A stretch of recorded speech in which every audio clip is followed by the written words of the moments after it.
The word jihad is mentioned in the Quran about 41 times. The words mercy, peace, and compassion are mentioned about 355 times. Yes, come in. Come on in, Riaz. Sit down, please. Contrary to popular belief in most Western cultures, Islam is a religion that preaches peace and tolerance. Yes, Patricia.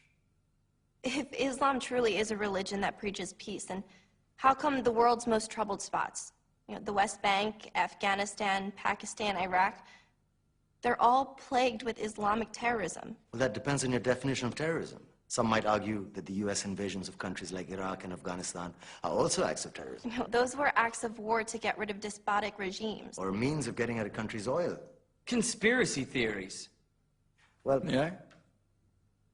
Yes, please. Go ahead, Riaz. Mr. Khan is right.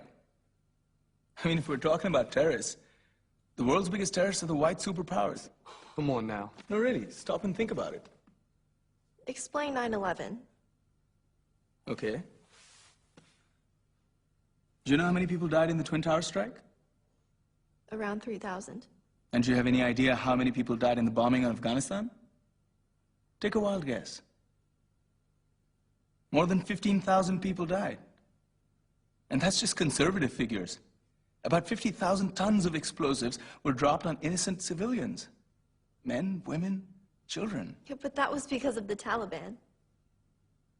Now that you brought it up, did you know that the Taliban was a creation of the CIA to fight the Russians? Whatever. They were still harboring terrorists.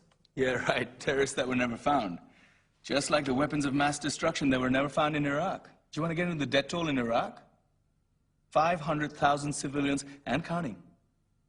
And what do Britain and America say when they don't find these weapons? It's simple. They just say sorry. And still refuse to relinquish control of these countries. What are you trying to say? What I'm trying to say is that just because you're American, wear a fancy suit, and call yourself the president, doesn't make you any less of a terrorist.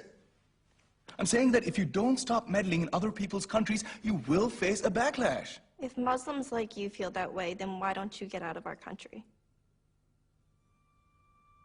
We will. As soon as you promise to leave ours.